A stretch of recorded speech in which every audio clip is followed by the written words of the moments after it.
Chairman, thank you, and I thank you for calling this hearing today on the FAA reauthorization to hear from industry stakeholders. Some have suggested, and in fact there is an amendment pending in the Senate, that we reduce the FAA budget to fiscal year 2008 levels, and the amendment, of course, is being debated as we are meeting here today in the Senate. I stated yesterday that I agree that efforts must be made to be fiscally responsible, cut the federal spending where it makes sense, given the size of the deficit. However, based on information that I've received from the FAA, hundreds of workers will have to be furloughed, including safety personnel, who are responsible for making certain that airplanes that we and the American public fly on every day meet U.S. safety standards. Therefore, I think we need to be very careful and to give careful thought as to how we make these cuts and how they will affect safety and security of the American people and the flying public.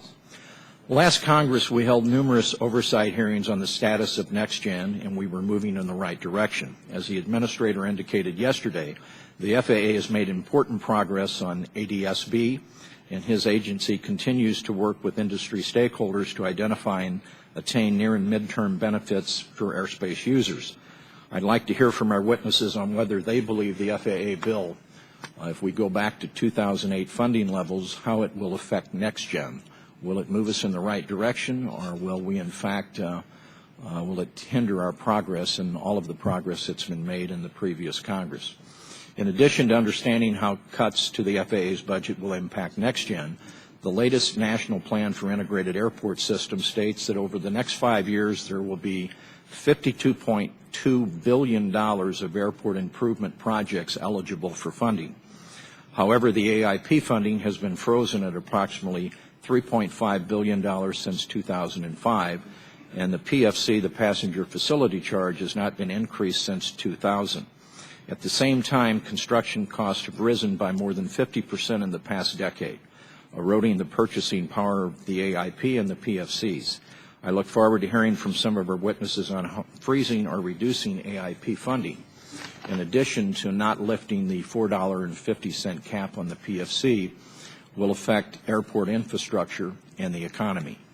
I also want to raise an issue that has been and will continue to be a top priority for me, and that is a fair labor dispute resolution process for the air traffic controllers.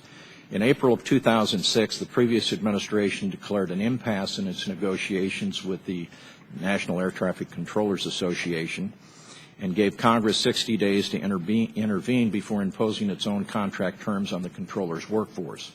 I hope that these types of personnel and salary issues are never again brought before the Congress in such a public and protracted manner. Therefore, I believe that we must include in the FAA reauthorization bill a provision that requires the FAA and its bargaining units to resolve impasses through mediation and arbitration or through a mutually agreed upon alternative process.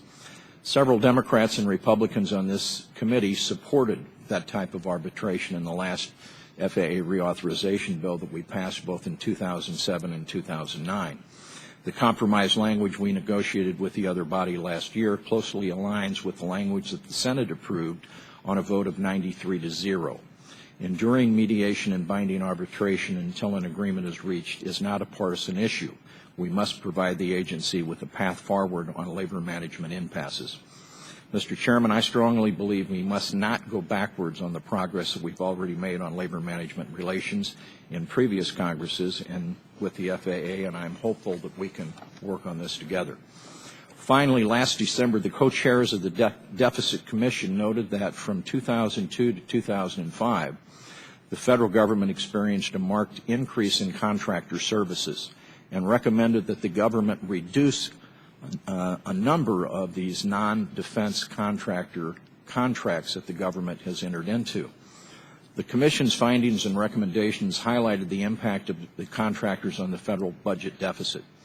Going forward, as this subcommittee identifies opportunities to streamline federal processes and makes cuts in the FAA's budget, I am opposed to efforts that promote outsourcing of government functions, particularly where we do not have strong evidence that doing so would be fiscally responsible or when these functions involve safety and security. We all want a comprehensive long-term FAA reauthorization bill passed, and I will work with you, Mr. Chairman, as I indicated yesterday, and members of this subcommittee, so that we can pass a strong, balanced, bipartisan FAA reauthorization bill. With that, Mr. Chairman, I look forward to hearing the witnesses before us today. Thank you.